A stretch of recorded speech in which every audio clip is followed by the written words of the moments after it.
आओपड़ा के 10पाड़ा high school ground से शुरू होकर जुलूस बाजार और आसपास के इलाकों में परिक्रमा किया।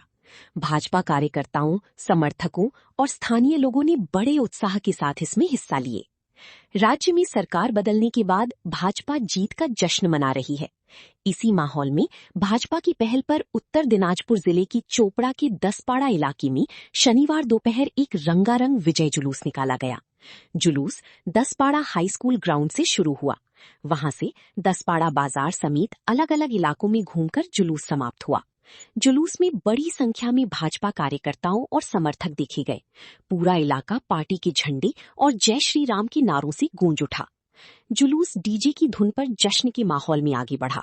शामिल लोगों की जोश और उत्साह ने पूरे इलाके में जश्न का माहौल बना दिया। इस दिन आम लोगों में भी काफी दिलचस्पी और उत्साह था। जुलूस के दौरान बीजेपी कार्यकर्ता और समर्थक अलग अलग गाने बजाते और अपनी राजनीतिक विरोधियों का कटाक्ष करते देखे गए। हालांकि प्रोग्राम कुल मिलाकर शांतिपूर्ण माहौल में पूरा हुआ। स्थानीय भाजपा लीडरशिप के मुताबिक राज्य के लोगों ने बदलाव के लिए वोट दिया है। ये विजय जुलूस उस ऐतिहासिक जीत की खुशी बांटने और आम लोगों को धन्यवाद देने के लिए निकाला गया है। 15 বছর মানুষ যে অন্ধকারে ছিল, যে হামিদুর রহমান যে একটা জঙ্গল রাজ করে রেখেছিল চোপড়া ব্লক জুড়ে, সেই জঙ্গল রাজ থেকে এখন মানুষ মুক্তি পেয়েছে। খালি চোপড়া ব্লক নয়, পশ্চিমবঙ্গ জুড়ে যে ধর্ষণ, মার্ডার, যে সন্ত্রাস, যেভাবে টিএমসি সরকার, এই মমতা ব্যানার্জি সরকার মা মাটির নাড়া দিয়ে মানুষকে খুন করে, নারীরা ধর্ষণের তার বিচার পায় না, সেখান থেকে এখন মুক্তি পেয়েছে। সরাসরি পশ্চিমবঙ্গ জুড়ে যে জঙ্গলরাজ ছিল, সেই জঙ্গলরাজ থেকে মানুষ এবার মুক্তি পেয়েছে। তাই মানুষের যে একটা উৎসাহ, যে আবেগ, তা আজকে চোপড়া ব্লক জুড়ে জায়গায় জায়গায় বিজয় মিছিল করছে। মানুষ এখন খুশিতে আত্মহারা হয়েছে। বিভিন্ন সময় বিভিন্ন জায়গার লোক যারা আগে বিজেপি করতো না, তারাও উঠে আসতেছে বিজেপির বিভিন্ন মিছিলে, তাদের উদ্দেশ্যে কি বলবেন? দেখুন, যারা পুরনো কর্মী ছিল তারা এখন তারা বিজেপি ছবি লাগাচ্ছে, কি বলবেন? দেখুন, যারা পুরনো দিনে বিজেপি করেছে, যারা টিএমসির ছত্রছায়ায় পালিত হয়নি, তারা করতে পারে দল, তাদের তো দলে মানা নেই। কিন্তু যারা যে রাতের অন্ধকারে যে আবির মেঘে গেরুয়া, যে টিএমসি নামক দল থেকে এসেছে বিজেপির পরিচয় দিয়ে কোথায় সন্ত্রাস করবে, তাদের জায়গা একমাত্র জেলে। আপনার মাধ্যমে আমি বলছি, কিভাবে পরিচিত করবেন যে এরা বিজেপি করছে, এরা টিএমসি করছে? দেখুন, আমাদের কাছে আইডেন্টিফাই করার জন্য রাস্তা রয়েছে। এই যে আমাদের পুরনো কর্মী যারা রয়েছে, বুথে বুথে বুথ সভাপতিরা রয়েছে, মাদার কমিটি রয়েছে, তারাই নির্বাচিত করবে কে আসল পার্টি বিজেপি করেছে, কে টিএমসি করেছে। তারাই, যারা মন্ডল প্রেসিডেন্ট আছে, তারাই নির্বাচন করবেন। 2016, 2018, 19, 2021, 2024 এই যে আপনাদের কর্মীদের উপরে যে আক্রমণ হয়েছে, সেই বিষয়ে আপনারা কি স্টেপ নিচ্ছেন? দেখুন, যে আমাদের কর্মীরা যেগুলো বাড়ি ছাড়া হয়েছে, তাদের মধ্যে অনেকজনকে আমরা বাড়িতে ফিরিয়ে এনেছি। এবং কি এই যে মমতা ব্যানার্জির যে গুন্ডা, এই গুন্ডারা অনেক টয়লেট, বাথরুম পর্যন্ত দখল করে পড়েছিল, সেগুলো আমরা হসপিটালে সেদিনকে একটা খালি করেছি। এবং কি আরও যেখানে যেখানে জমি, ভূমাফিয়ারা জমি কবজা করে রাখছে, মালিক থেকে শুরু করে সাধারণ মানুষের, সেখান থেকেও আমরা দখলদারি মুক্ত করব। কারণ এটা হচ্ছে একবারে প্রশাসনিক কাজ। প্রশাসনের মতো কাজ করছে এবং যারা সারেন্ডার করছে, যারা ভালো হওয়ার চেষ্টা করছে, ভালো হওয়ার সুযোগ দেওয়া উচিত। কারণ ওরা চেষ্টা করছে, নিজেরাই সারেন্ডার হচ্ছে, ভয়ে ওরা যা পাপ করেছে নিজেরাই বুঝতে পারতেছে এখন কতটা পাপ করেছে। এর চেয়ে আর বেশি কি বলবো আমরা। এখনো চোপড়ার দাপটটা নেতা জিয়াউল হক মানে পাওয়া যাচ্ছে না। কারণ উনি দাপটের নেতা না, কারণ ওয়ান্টেড ক্রিমিনাল, পরিষ্কার কথা।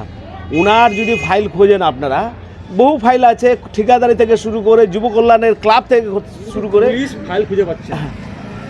সে তার আমলে সে ফাইলগুলোকে হয়তো কোথাও লুকিয়ে রেখেছে, সেটা ভালো করে ও জানে কোথায় আছে ফাইল। তাকে ধরলেই সব ফাইল বেরিয়ে আসবে। যে কোর্টে গিয়েছিল সারেন্ডার হওয়ার জন্য, পুলিশ তাকে গ্রেপ্তার করতেও চাইছিল, কিন্তু যেহেতু কোর্টে নিজে সারেন্ডার দিয়েছে, সেহেতু পুলিশ তাকে কোর্ট থেকে গ্রেপ্তার করতে পারেনি।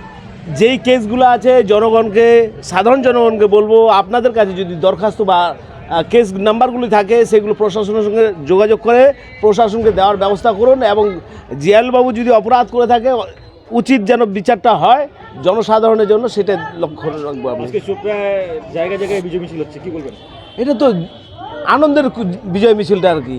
কারণ যে বিগত শাসক দল তৃণমূল যে অত্যাচারিত করেছে যে সমস্ত মানুষদের, 15টা বছর যেভাবে নিপীড়িত হয়েছে এদের হাতে, তো আজকে 15 বছর পর এরা স্বাধীন পেল, তা আনন্দ তো করবেই।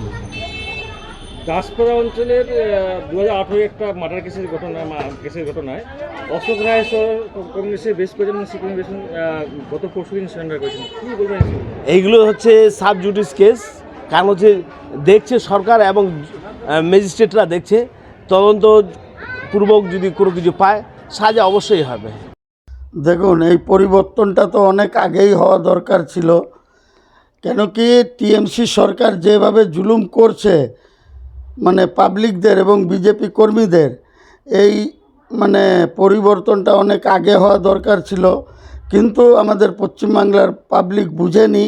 এইবার বুঝাতে আমরা যতটা আশাবাদী ছিলাম তার চেয়ে অনেক বেশি পশ্চিমবাংলাবাসী আমাদের আসন দিয়ে সরকার বানিয়ে দিয়েছে, এতে আমরা ভীষণ খুশি। ওই খুশিতেই আজকে আমাদের বিশাল দাসপাড়া অঞ্চলে একটা বিজয় মিছিল হলো, যে এই খুশির পরিকল্পনা আপনাদেরকে দেখাতে পারবো না, যদি বুকটা ছিঁড়ে দেখাতে পারতাম হনুমানের মতন, তাহলে আপনারা বুঝতেন যে কতটা আমরা খুশি এই পরিবর্তনে, এর বিকল্প নেই। বিগত দিনে বিগত ইলেকশন যে কটা ইলেকশন হয়েছে তৃণমূল সরকার আসার পরে চোপড়া অত্যাচারিত, চোপড়া খুন খারাপি হয়ে থাকতো, এখন কি চাচ্ছেন? এখন আমরা সুশাসন চাচ্ছি। আমি থানাতেও বলে দিয়েছি, যত ক্রিমিনাল আছে সবাইকে ধরেন, যদি কেউ স্যালেন্ডার না করে, ধরতে গিয়ে যদি আপনাদের মানে ইনকাউন্টার করতে হয় আপনারা ইনকাউন্টার করুন, কিন্তু কাউকে ছাড়া যাবে না। আমরা সন্ত্রাসমুক্ত একটা পশ্চিমবাংলা চাই, সেই আশা নিয়েই আজকে আমরা 207টা আসন পেয়ে পশ্চিমবাংলায় সরকার করছি। কেন করছি? পাবলিক পরিবর্তন চেয়েছে, উন্নয়ন চেয়েছে, এবং সবচেয়ে বড় শান্তি, যে উত্তরপ্রদেশে যে শান্তিটা আমাদের যোগী আদিত্যনাথজি এনেছেন, কি রাত 2টোর সময়ও মহিলারা ঘুরতে পারবে, সেই শান্তিটা আমরা পশ্চিমবাংলায় চাই এবং চোপড়ায়ও চাই। এর জন্য যদি পুলিশকে ইনকাউন্টারও করতে হয়, পুলিশকে ফিরিয়ে দেওয়া হয়েছে, পুলিশ ইনকাউন্টারও করুক।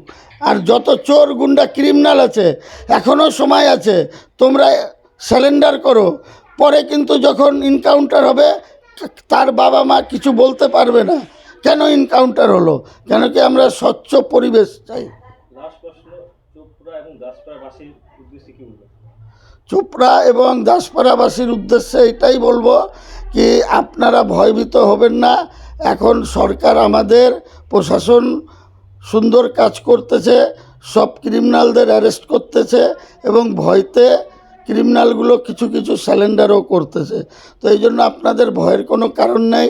এবং আপনাদের মাধ্যমে আরেকটা বার্তা দিব চোপড়াবাসীকে, কি যারা যারা এই ঘরের টাকা দিয়েছেন তারা ওই মেম্বার ওদের কাছে রিটার্ন চান, নাহলে থানায় গিয়ে কেস করুন, আপনাদের টাকা আমরা উঠাই দিব, আমরা দুর্নীতির বিরুদ্ধে কাজ করব, এটাই আমার বলার আছে।